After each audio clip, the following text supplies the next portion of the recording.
Hello everyone, स्वागत है आप सभी का मेरे यूट्यूब चैनल KGX क्लासेस में।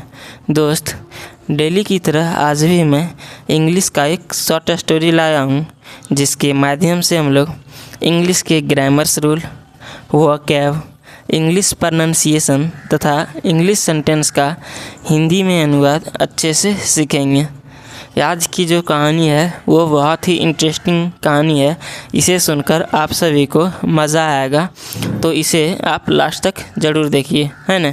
और इसमें आपको इंग्लिश के नए नए वर्ड्स मिलेंगे, नया स्ट्रक्चर्स मिलेगा तथा नए नए इंग्लिश प्रोनाउंसिएशंस मिलेंगे।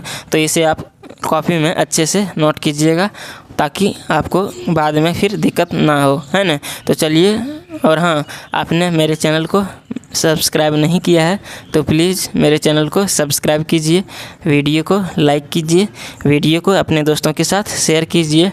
मैं इसी प्रकार से डेली एक शॉर्ट स्टोरी, एक इंटरेस्टिंग स्टोरी लाता हूँ और आप सभी को इंग्लिश सिखाने का, इंग्लिश का डर भगाने का प्रयास करता हूँ, है ना। तो चलिए देखते हैं आज की कहानी का हेडिंग क्या है। सबसे पहले हम लोग हेडिंग देखते हैं। हेडिंग है the Hahn and her friends. देखिए, फ्रेंड मतलब होता है दोस्त, फ्रेंड्स जो है सो प्लूरल है ना, और हैन मतलब मुर्गी। तो क्या हो जाएगा, मुर्गी और उसके दोस्त, है ना, मुर्गी और उसके दोस्त। देखते हैं हम लोग। Once a hen had 3 friends. देखिए, एक बार, वंस मतलब होता है एक बार, एक मुर्गी के 3 दोस्त थे, है ना, या फिर एक मुर्गी के पास 3 दोस्त थे, है ना। A duck, a cat and a dog. देखिए, एक बतख, एक बिल्ली और एक कुत्ता। देखिए, जब भी आपको सेंटेंस में हैड दिखे उसके बाद ऑब्जेक्ट, है ना, तो इसका मतलब होता है उसके पास था, है ना। इसका मतलब होगा उसके पास था। तो इस सेंटेंस का होगा एक बार एक मुर्गी के पास 3 दोस्त थे, एक डक, एक कैट और एक डॉग, है ना। नाउ वन डे, नाउ मतलब अब, वन डे एक दिन, the hen found some seeds of wheat. देखिए, इस वीट मतलब होता है गेहूँ, वीट मतलब क्या होता है, गेहूँ, और सीड्स मतलब बीज। वीट मतलब गेहूँ और सीड्स मतलब बीज, है ना। और फाउंड, देखिए, फाइंड मतलब होता है पाना या फिर ढूंढना, फाउंड जो है सो पाया हो जाएगा, है ना। तो नाउ मतलब अब, वन डे एक दिन, द हैन फाउंड मतलब मुर्गी पाई, सम सीड्स मतलब कुछ बीज, ऑफ वीट मतलब गेहूं के कुछ बीज, है ना। Who amongst you will sow the seeds. देखिए, सो मतलब होता है बोना, सो मतलब क्या होता है, सो मतलब होता है बोना, है ना। तो इसका हिंदी होगा, देखिए, हु से शुरू है। जब भी आपको हु जो है सो WH वर्ड है, क्या है, WH वर्ड। जब भी सेंटेंस WH वर्ड से या फिर एक्सिलरी वर्ब से शुरू होता है तो वो सेंटेंस होता है इंटेरोगेटिव सेंटेंस, है ना, इंट्रोगेटिव सेंटेंस। यह सेंटेंस क्वेश्चन पूछताछ के लिए आता है। तो इसमें क्या है, who amongst you will sow the seeds. इसका होगा कि आप में से कौन ये बीज को बोइएगा, है ना। देखिए, विल लगा हुआ है मतलब गा गे गी, ये सिंपल फ्यूचर टेंस का है ना। तो इसका क्या होगा, आप में से कौन बीज को बोइएगा, है ना। सी आस्क्ड हर फ्रेंड्स। उसने पूछी अपने दोस्तों से, उसने अपने दोस्तों से पूछी, है ना। नॉट मी फ्रेंड्स मतलब, नॉट मी फ्रेंड्स मतलब मैं नहीं दोस्त। रिफ्यूज द डक, डक ने इनकार कर दिया। रिफ्यूज मतलब क्या होता है, इनकार कर दिया, मना कर दिया। डक ने इनकार कर दिया कि मैं नहीं बो पाऊँगा, है ना। रिफ्यूज मतलब क्या होता है, इनकार कर देना या फिर मना कर देना, है ना। Nor can I, nor can I मैं नहीं कर सकता। डिक्लाइन द कैट, कैट ने भी स्वीकार कर दिया कि मैं नहीं बोल सकता हूँ। काउंट मी आउट मतलब मुझे काउंट मत कीजिए, मुझे काउंट मत कीजिए, काउंट के बाहर रखिए। द डॉग सेड, कुत्ते ने कहा। देखिए, मुर्गी ने जब बोली कि आप में से कौन इस बीज को बोइएगा, तो सभी तीनों दोस्त उसका इनकार कर दिए, है ना। उसके तीनों दोस्त ने इनकार कर दिए, है ना। तो देखते हैं हम लोग नेक्स्ट अब। सो मतलब क्या होगा, सो मतलब इसलिए या फिर तो। The Hahn sawed the seeds, तो या फिर इसलिए द हैन मतलब मुर्गी, सॉड मतलब वोई द सीड्स। देखिए सॉड जो है सो वर्ब का सेकेंड फॉर्म है। जब भी आपको सेंटेंस में सब्जेक्ट के बाद, सब्जेक्ट यहाँ क्या है, सब्जेक्ट है द हैन, सब्जेक्ट के बाद वर्ब का सेकेंड फॉर्म आता दिखाई देता हो तो ये जो होता है सो पास्ट इंडेफिनिट टेंस में होता है ना, पास्ट इंडेफिनिट टेंस में। इसका हम लोग जो हिंदी करते हैं वो करते हैं या, ये, ई या फिर ता, था, ते, थे, ती, थी में, है ना। तो क्या हो जाएगा द हैन सोड मतलब सो, इसीलिए द हैन सोड मतलब मुर्गी ने बोई द सीड्स मतलब बीज को मुर्गी ने बोई व्हेन जब the wheat was ready for harvest. देखिए जब द व्हीट मतलब गेहूँ, वाज रेडी मतलब गेहूँ तैयार था, फॉर हार्वेस्ट मतलब कटाई के लिए, जब गेहूँ कटाई के लिए तैयार था। हार्वेस्ट मतलब क्या होता है, कटाई करना, हार्वेस्ट मतलब कटाई करना। जब गेहूँ कटाई करने के लिए तैयार था, ही आस्क्ड हर फ्रेंड्स उसने अपने दोस्त से पूछी, उसने क्या की, अपने दोस्त से पूछी, who amongst you wishes to harvest the wheat मतलब देखिए विश मतलब होता है चाहना भी, इच्छा भी। इसका क्या हो जाएगा, who amongst you wishes to harvest the wheat मतलब आप में से या फिर तुम में से कौन गेहूं को काटना चाहता है ना। इस सेंटेंस का हिंदी क्या होगा, तुम में से कौन गेहूं को काटना चाहता है ना। All three refused once again मतलब सभी तीनों ने एक बार फिर से मना कर दिए। सो इसीलिए the hen harvested the wheat all by herself.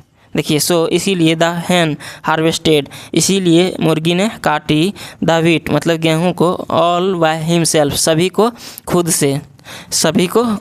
से, है ना। देन उसके बाद, देन मतलब क्या होगा, उसके बाद, है ना। She also ground the wheat and baked delicious breads. देखिए देन उसके बाद, सी एल्सो ग्राउंड उसको पीसी, ग्राउंड मतलब क्या होता है, पीसना। सी एल्सो ग्राउंड उसने उसको पीसी भी, and wheat, she also ground the wheat. Then उसके बाद she also ground the wheat उसके बाद उसने उसको पीसी भी, ग्राउंड मतलब होता है पीसना, ग्राउंड मतलब क्या होता है, पीसना, है ना। उसको पीसी भी, एंड और बेक्ड डेलिशियस फूड, डेलिशियस मतलब होता है स्वादिष्ट, है ना। ब्रेड, बेक्ड मतलब होता है क्या, सेंकना या फिर बनाना, क्या कह सकते हैं, बनाना कह सकते हैं। एंड बेक्ड मतलब और बनाई, डेलिशियस ब्रेड्स मतलब स्वादिष्ट रोटियां, है ना। उसके स्वादिष्ट रोटियां बनाई, है ना। स्निफिंग द एरोमा, एरोमा मतलब होता है सुगंध, है ना। और स्निफ मतलब होता है सूंघना, तो क्या हो जाएगा, स्निफिंग द एरोमा मतलब सुगंध को सूंघते हुए उसने स्वादिष्ट, बेक्ड मतलब क्या होगा, बनाना या फिर सेंकना, मतलब एरोमा को मतलब सुगंध को सूंघते हुए उसने डेलिशियस ब्रेड को बनाई, है ना। All three of her friends came to have a bite. देखिए all three of her friends मतलब उसके तीनों दोस्तों केम मतलब आए, टू हैव ए बाइट मतलब खाने के लिए, टू हैव ए बाइट मतलब क्या हो जाएगा, खाने के लिए। बट लेकिन द हैन रिफ्यूज्ड सेइंग, लेकिन रिफ्यूज मतलब होता है मना करना या फिर इनकार करना, तो क्या हो जाएगा, बट लेकिन द हैन मुर्गी रिफ्यूज्ड मतलब मना की, सेइंग कहते हुए, none of you helped me लेकिन जो है मुर्गी ने मना कर दी यह कहते हुए कि नन ऑफ यू मतलब आप में से कोई नहीं, हेल्प मी मेरी सहायता किए, या फिर तुम में से कोई नहीं मेरी सहायता किए, है ना। I worked hard all alone. देखिए वर्क हार्ड मतलब होता है मेहनत की करना, है ना। आई वर्कड हार्ड ऑल मैंने सारे मेहनत किया, एलोन अकेले ही। क्या हो जाएगा इस सेंटेंस का हिंदी, मैंने सारे मेहनत अकेले ही किया। नाउ मतलब अब, only my children and I will eat this bread. देखो नाउ मतलब अब, only my children and I केवल मैं, मेरा बच्चा और मैं, केवल मेरा बच्चा और मैं, विल ईट खाऊंगा, दिस ब्रेड ये ब्रेड को, इस ब्रेड को केवल मैं और मेरे बच्चे खाएंगे, है ना।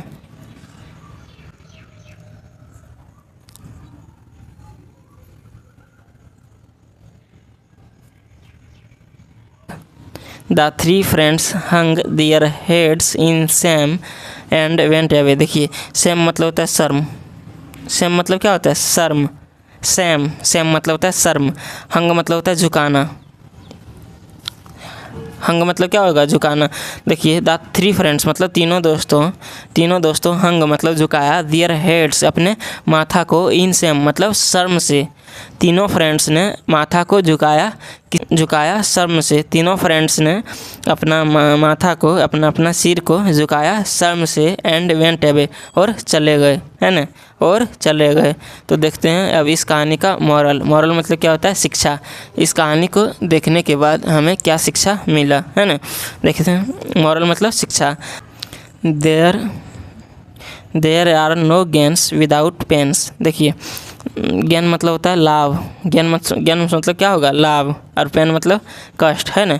तो देयर आर नो गेन्स मतलब कोई लाभ नहीं होता, विदाउट पेन्स मतलब कष्ट के बिना कोई लाभ नहीं होता। तो दोस्त ये कहानी आप सभी को कैसा लगा आप इसे कमेंट में ज़रूर बताइए। और हाँ, आपने अभी तक मेरे चैनल को सब्सक्राइब नहीं किया है तो प्लीज़ मेरे चैनल को सब्सक्राइब कीजिए, वीडियो को लाइक कीजिए, वीडियो को अपने दोस्तों के साथ शेयर कीजिए। मैं इसी प्रकार से डेली एक इंटरेस्टिंग स्टोरी लाता हूं और आप सभी को इंग्लिश सिखाने का, इंग्लिश का डर भगाने का प्रयास करता हूं, है ना। तो चलिए हम लोग फिर मिलेंगे नेक्स्ट वीडियो में, तब तक के लिए जय हिंद, अपना ख्याल रखिए।